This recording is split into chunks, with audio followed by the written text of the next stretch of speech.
Chodesh Tov, Rabbi. Amen.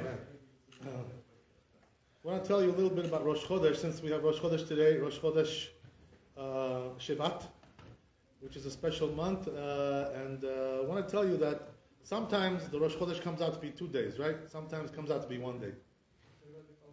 It usually alternates pretty much, right, between 1 and 2. Round robin, you know. Why is that, by the way? Why do we have sometimes 1 day? Why do we have sometimes 2 days of Rosh Chodesh? What's the reason why?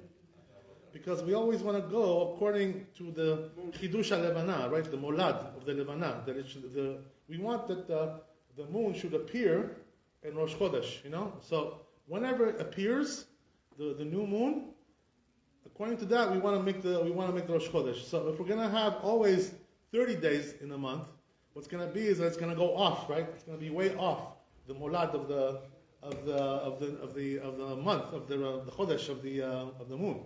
So what's going to be, it's going to become way off. Also, if you do 29 every month, it's also going to be off. It's going to be too short. So either way, you're going to miss it. So the only way they can do it is to alternate like this. In order that it should come out at the right time, we always want, obviously, that the new moon should be at the new moon, right? That's the whole purpose of it. Because we go according to the lunar calendar, right? The Jewish people. We don't go into the solar calendar. And by the way, this already has a lot of nafkamina. It has a lot of significance. What does that mean? That we Jewish people, we're not shayach, we're not connected to the solar calendar. You know, even though some people think, by the way, that we are, you know, and we have some kind of connection with it. But actually, the Jewish people, we have no connection with the solar calendar. So what does that mean? When you celebrate your birthday, don't do it according to the Goyish birthday, right? To the English birthday, whatever you want, Gregorian, right? Whatever you want to. It's not your birthday. You're a Jew. You're not a Goy.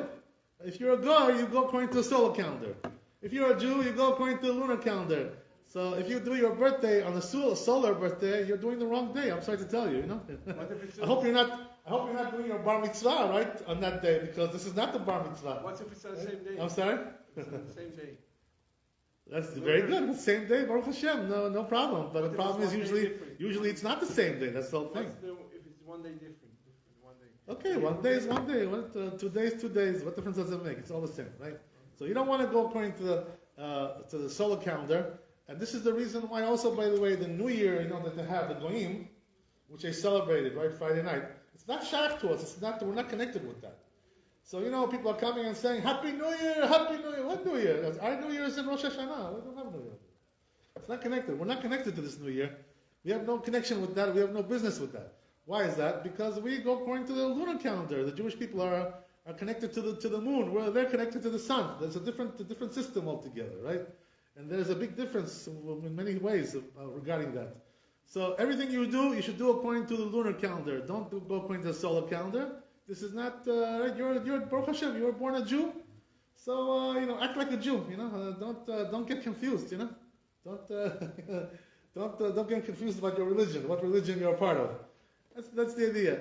So there's also another thing, you know, which is interesting, is that once every 3 or 4 years, what we have is like a leap year in the Jewish calendar. What does that mean? We add an extra month, right? Which is the month of Adar. We do Adar Aleph, Adar Bet, 2 Adar. Why do we add Adar? Why don't we add a different month? Because Adar is good mazal, you know? So we want to have good mazal, Baruch Hashem. So we're adding Adar, 2 Adars, 2 good mazal. That's what we want to have, right? That's the best thing. So we add 2 Adar. That's the idea. That's the way we do it. Why do we add a month every 3 or 4 years? What's the reason why we do that? Because we lose a month, so it adds up. Evens out. What does that mean we lose a month? We lose a month because the lunar is 354 days. The solar is 365. So 11 days times 3 years is about 30 days. Right. Exactly. Very nice, Avi. Nice. Very good. So the idea is like this, right? That what he's trying to say is that we want to keep up with the solar calendar. We want to be together, more or less, with the solar calendar. Not because we go according to the solar calendar, as we said, right? We don't have anything to do with that. So then why do we care if we're with them or we're not with them, more or less? You know why? Not because of their calendar. We don't care about that. What we care about is the seasons should come out properly. You know? What does that mean, the seasons? Then on Pesach it should be spring. You know, on Sukkot it should be fall. Right? All these things, you know, have to come out at the right time, these holidays, right? Shavuot has to be in the beginning of the summer. That's the way it has to be. So if what's gonna be is if you let the calendar just go like that without adding a month, you know, you're going to have Pesach in the winter, you know, and right? You're going to have Sukkot in the summer, things like this, right? Which is against the Torah, because the Torah says we're supposed to do it at a certain time, these holidays.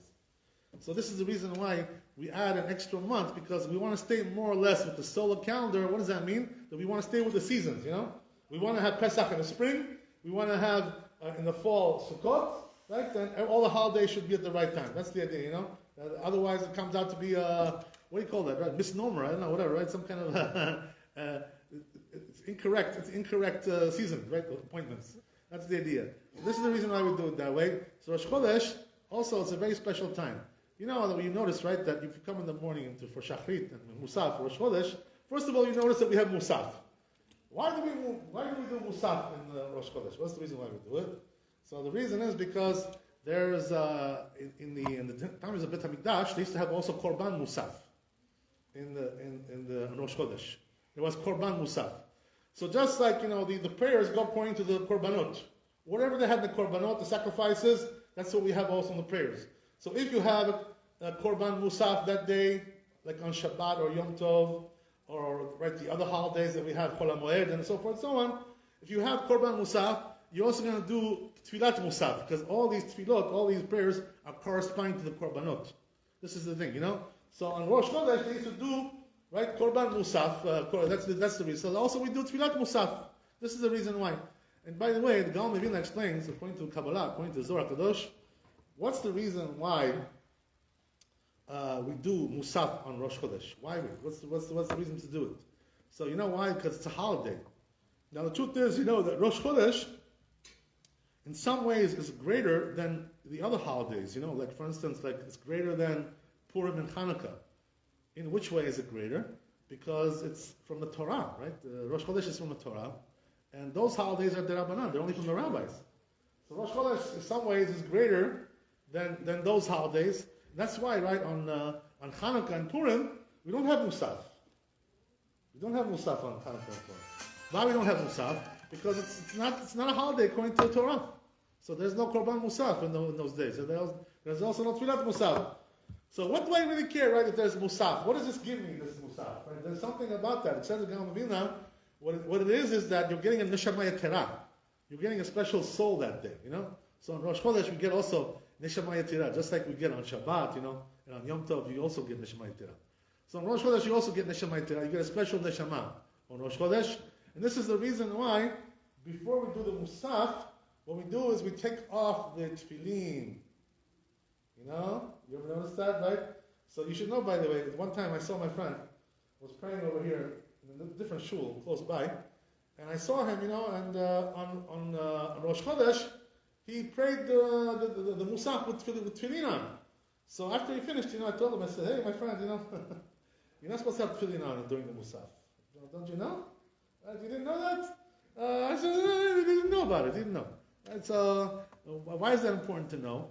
Because same idea as we have on the holidays, right? That we don't put tefillin on Shabbat, we don't put tefillin on Yom Tov, we don't put tefillin on Chol HaMoed. The Sfarim anyway, we don't put, right? Some of the Ashkenazim they do, but we don't. Why is that? According to Zohar Kadosh, you're not supposed to put tefillin on Chol HaMoed. It says something very severe about that, right? Chayav Mitah is liable to death if he does that. Why is that? Because Chol HaMoed is a holiday from the Torah. So when you have Ot, the Ot of the holiday, the sign of the holiday, which is something that HaKadosh Baruch Hu gives to every Jewish person on the holiday, right. What happens is that Ot comes and gives you the Kedusha connection, a special connection with Hashem. So you don't need the tefillin anymore, right? The tefillin is also Ot, is also a sign between us and Hashem. Right. So you don't need two Ot, right? One Ot is enough. That's the idea. This is the reason why we don't put on the holidays and on Shabbat, we don't put tefillin. And same thing also applies on Rosh Chodesh. So what happens on Rosh Chodesh? Because there's Neshama Yetera a little bit there, a little bit less than the other holidays perhaps, but never was there is. So therefore, to symbolize that, what we do is we take off the tefillin, right? And we say, this is a holiday. So no tefillin. Now we're doing Keter, we're doing Musaf. Right? After. So now the interesting thing is, right, that as we said, we take off the tefillin. According to Kabbalah, by the way, you should know that when you take off the tefillin after Musaf, you're not supposed to put it back on anymore that day. Finished. Finito. Come on, right? Don't throw it. That's it. So what does that mean? Let's say you want to put the tefillin back on for some reason. I don't know. Let's say you want to learn. You want to learn Torah with tefillin, right? On that day, whatever. You want to put your tefillin on. Some people like to learn Torah with tefillin. It's a good thing. Good minhag, right? Person should try to do that. But on Rosh Chodesh, according to Kabbalah, once you finish the Musaf, once you did the Musaf, you said Keter already, right? Keter yitenu lecha, right? Hashem Elokeinu. All that stuff. Once you did that, you're not allowed to put on tefillin anymore. Why is that? Because now you're in the mode of kedusha, of the neshamay terah, of the musaf of the Rosh Chodesh. So that's it. You're done with tefillin. It's a holiday now. Right? You're in the holiday mode. So therefore, no more tefillin. So the truth is, that's what a lot of people do. The people who know a little bit about Kabbalah, they know a little bit about Zohar Kadosh, all these things. What they do is that after the musaf, they don't put tefillin anymore. But what's the difference, right? The difference is that this is only from the Kabbalah. This is not really halakha. According to halakha, you're allowed to put it on a tefillin afterwards also. But according to Kabbalah, you really should not, because it's already kedusha. It's already a holiday now. You're in the holiday mode. So what we do is like this, that there's an exception to the rule. Most of us, right, who know about this, will not put on tefillin after the musaf. But if, let's say, a person didn't put tefillin before for some reason, he didn't have tefillin, he forgot his tefillin, whatever, he left it somewhere. Right, he went to the repair shop and he got his tefillin repaired, whatever it was. So he wasn't able to put tefillin that day. Or let's say he puts on also two tefillin, right? Rabbenu Tam. He puts Rabbenu Tam. Like you should, by the way, if you're married, right? Then you already, Baruch Hashem, have already advanced in your years. Once you get married, according to Sephardi custom, you should already put on tefillin of Rabbenu Tam. Not obligation, but very proper thing to do. Maran Rabbi Shalom used to tell us that this is a very, very, very important mitzvah. Don't miss the tefillin of Rabbenu Tam. And I know the Georgians, most of the Bukharians, most of us don't do it. Unfortunately, The custom is like that, amongst us. But in Eretz Israel already, over there, most, like 80%, 90% of the Sephardim already, all the Sephardi communities, they put on Rabbenu Tam. They put on. Because over there, Baruch Hashem, they're more serious, they take things more seriously, they're more holy, they're more kadosh. So Ashkenazim, the truth is, that the Lita'im, the Lithuanians, they don't put Rabbenu Tam, most of them. Even for most of their life, they don't put, The Hasidim, they do, right? There's different customs amongst them. But by us, the Sephardim, the custom is that we put on Rabbenu Tam after we get married. Why a person shouldn't put before he gets married, Rabbenu Tam? What's the reason? Because they're so kadosh, according to Kabbalah, Rabbenu Tam is more kadosh than Rashi. It's Rabbenu Tam. So therefore, it's so holy that a person doesn't want to put that on when he's not married. Why? Because he may have hirhurim, may have bad thoughts in his mind, So we're afraid he's going to have hirhurim. And this is the reason why, according to Sephardi custom, we wait till he gets married. Then he's going to have clean thoughts, everything is going to be nice and clean. No more thinking of bad thoughts in your head. So once you got that done, what you do is you put Rabbenu Tam, and Baruch Hashem, very, very important thing to do that. What's the reason? Why? So Maran told us, he told us there's many reasons why.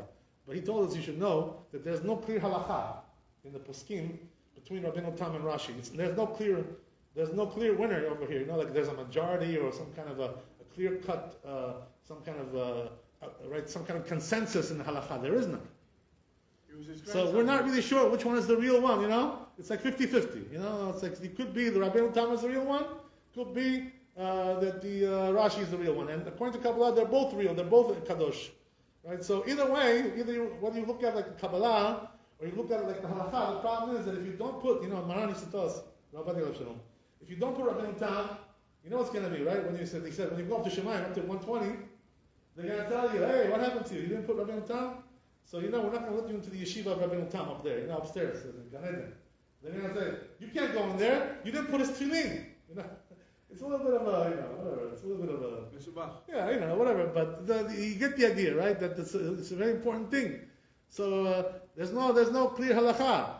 In the times of the Geonim, they used to put Rabbenu Tam only. Not Rashi. And then the Rambam came, and after that, they started to do more like Rashi. So the halakha changed, like as time went along. But the truth is, there's no clear halakha. And the Talmud Bavli doesn't say like Rashi or like Rabbenu Tam. Doesn't say either way. There's no clear halakha over there. But there is, where? Where is the clear halakha? In the Zohar Kadosh and the Talmud Yerushalmi. Right? One says like Rashi, One says like Rabbenu Tam. So it's a machloket between Talmud Yerushalmi and the Zohar Kadosh. So this way you see, right, that they're both Kadosh, they're both holy. And we have no way to decide what's the halacha. The custom, the minhag is like Rashi, true. But the halacha, we have no way to decide that. Because it's like even Steven, there's no clear proof either way. So therefore, it's like a person who is not putting Rabbenu Tam, he's like doing 50-50, like, yeah, maybe you put tefillin, maybe, Shema, perhaps. Vaprosia, you don't want to go into that like that, right? That's not the idea. It's not obligation, not obligation to put Rabbenu Tam, but it's considered to be a very, very important mitzvah, very, very important minhag. But the truth is, you should know one thing, that if you do decide to put Rabbenu Tam, one thing you have to know, right? If you go to a place where they don't put over there Rabbenu Tam, you're not allowed to do it in front of them. So what you got to do is, make it look like, maybe you went out to, go to the bathroom or something, and then come back in, and put Rabbenu Tam. So this way it won't look conspicuous like you're putting two tefillin. Because in a place where they're putting only one, and you put two, you look like a big shot. You look like you're showing off. This is the problem. So a person shouldn't do that. That's what I do. Always. If I'm putting in a place, I'm going to a place where they don't put Rabbenu Tam over there. What I do is I go out, and I come back in, and it looks like, I went out for some reason, I took a break or whatever. This is the way to do it. The man, Rabbi, he writes this in Yed Yomer. Right? So Mishnah Berurah says even stronger, right? He says, in a place where they don't put Rabbenu Tam, don't put over there Rabbenu Tam. So what you can, as you said, right? You can also put in your house if you want to put. This is the way to solve the problem. But anyway, getting back to Rosh Chodesh, right, as we said, so what's going to be is that in Rosh Chodesh, if you didn't put Rabbenu Tam before Musaf, you forgot. You really should have tried to put before. Because as we said, right, after Keter, you're not supposed to put tefillin anymore, according to Kabbalah. So what you should do is, right, if you forgot to put Rabbenu Tam, unfortunately, before Keter, and you weren't able to do it for some reason, let's say the time was also limited, the Baal Koreh was very fast, the Minyan was going very fast, they didn't give you a chance to put Rabbenu Tam. Sometimes they're going crazy, like a crazy train, Yeah. Express. They don't give you a chance, to breathe, You can't do nothing. So what can you do, right? That's the case. But if it's a normal minyan, what should a person do? Try to put Rabbenu Tam before the Musaf, try to do it quickly, Chuk, chuk, chuk, chuk, chuk, chuk. Say Kriyat Shema, Shema Yisrael, Adonai Eloheinu, Adonai Echad, until Vayomer, right? You don't have to say Vayomer. Just until Vayomer, you can say it right on there. Until there, and you're good, right? That's the idea. But if you didn't, for some reason, what should you do? You can also put it after Musaf, because there's no choice, right? So what does that mean? That we don't say over here that Kabbalah is more important than Rabbenu Tam, because Rabbenu Tam is Safek Deoraita. It's from something from the Torah, doubtfully. We don't know which is the right one. So what are we going to do? Do Kabbalah over something which is from the Torah? For sure, that's not the proper thing to do. So therefore, what we do is, if you didn't put Rabbenu Tam before Musaf, you should put it after, right? And of course, on Rabbenu Tam, we don't make a bracha, right? There's no bracha on Rabbenu Tam. We do without a bracha. Why is that? Because it's a doubt. Which one is the real one, Rashi or Rabbenu Tam? So if you bless twice, it's like you're doing bracha l'batala for sure, For sure, either way. Either this was bracha l'batala, blessing in vain, or this was blessing in vain. So therefore, we only do one bracha on Rashi, and we have in mind with that bracha to be poter also Rabbenu Tam. Baruch Adonai le'olam, amen ve'amen. Rabbi Chanek HaShomer, Yaseh HaKadosh Baruch Hu l'Zkat Yisrael, L'Tziach HaDobar l'Tzon Shel Adonai Chafetz, Le'man Tzidko Yagdil Torah Ve'adir.